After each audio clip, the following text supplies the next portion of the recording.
Manuguru deep side బొగ్గు బ్లాకును సింగరేణికి కేటాయించాలని సింగరేణి క్యాలరీస్ వర్కర్స్ యూనియన్ గుర్తింపు సంఘం రాష్ట్ర ప్రభుత్వం డిమాండ్ చేసింది.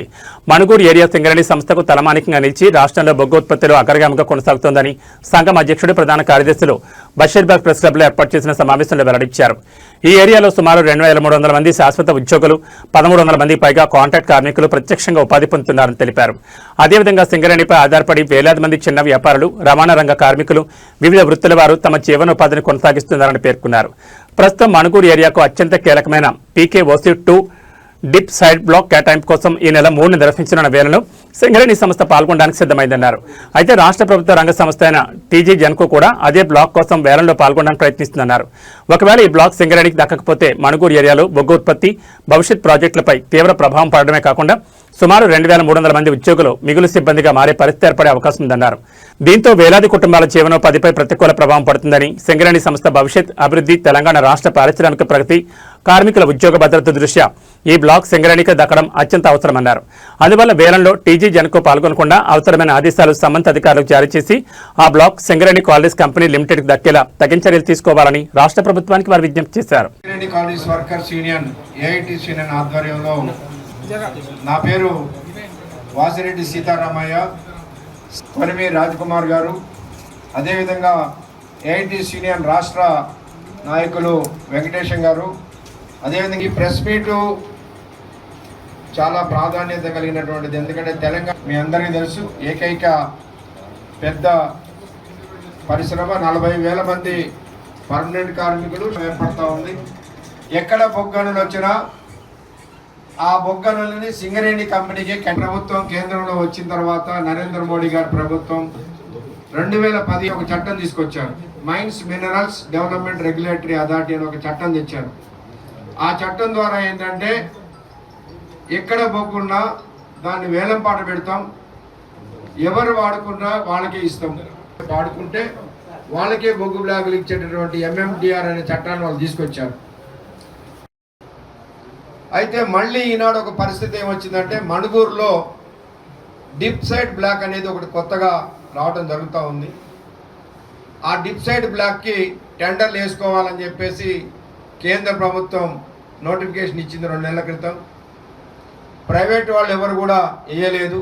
ఎందుకు వేయలేదంటే గతంలో ప్రైవేట్ వాళ్ళు ఎల్లందులో కోయగూడెం OC3కి, సత్తుపల్లిలో OC3కి టెండర్లు వేశారు. అరవిందో కంపెనీ ఏమో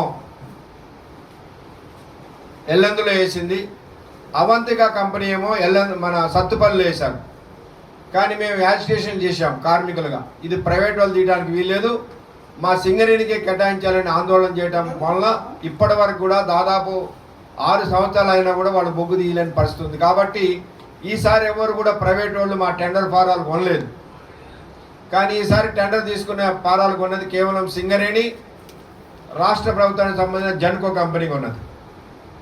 మరి జెన్కోకి బొగ్గు తీసే యంత్రాంగం లేకుండా, అసలు బొగ్గు తీసే మిషనరీయే లేకుండా మరి ఎందుకు వాళ్ళు ఈ ఫారం కొన్నారు, ఎందుకు టెండర్ వేస్తున్నారంటే వాళ్ళు తీసుకొని ఒక ప్రైవేటు వాళ్ళకి ఇవ్వాలని చెప్పేసి ఒక దురుద్దేశంతో, అందులో ఎనర్జీ సెక్రటరీగా ఉన్నటువంటి ఆయన నవీన్ మిట్టల్ అనేటువంటి వ్యక్తి ఒక దురుద్దేశంగా రాష్ట్ర ప్రభుత్వాన్ని తప్పుదారి పట్టించి జెన్కోకే ఈ టెండర్ ఫారం తీసుకొని సింగరేణి మీద పోటీకి రావడం అనేది జరుగుతూ ఉంది.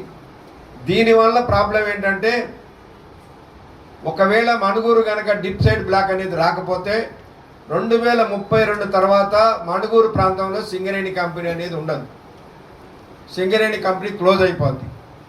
సుమారు 3,500 మంది పైన ఉన్నటువంటి పర్మనెంట్ కార్మికులు, 2,000 మంది పైన ఉన్నటువంటి కాంట్రాక్ట్ కార్మికులు అందరూ కూడా సర్ప్లస్ అయిపోయి బయటికి పోయే పరిస్థితి వస్తుంది. మణుగూరు క్లోజ్ అయింది. కాబట్టి మణుగూరులో ఉన్నటువంటి వ్యాపారస్తులు, అక్కడ ప్రజలు అందరూ కూడా స్వచ్ఛందంగా గత వారం మణుగూరు బంద్ పాటించారు.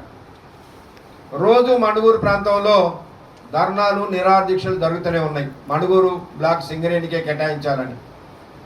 ఇంత జరుగుతున్నా ఈ రాష్ట్ర ప్రభుత్వం జెన్కో కంపెనీకి తీసుకోవాలనే ప్రయత్నం చేస్తుందంటే కేవలం కాంట్రాక్టర్లని లబ్ధి చేకూర్చి 100 కోట్ల రూపాయలు దీని వెనుక చేతులు మారటమే అనేది దురుద్దేశం ఉన్నది. టీఆర్ఎస్ గవర్నమెంట్ అదే చేసింది. 2017-18 సంవత్సరంలో 2 మైన్స్ వేలంపాటకు వస్తే సింగరేణినేమో వేలంపాటలో పాల్గొనొద్దని నిర్దేశించి వాటిని అరవిందో అరవంతిక కంపెనీలకు వచ్చే విధంగా చేశారు. మరి ఆనాడు విమర్శ చేసినటువంటి కాంగ్రెస్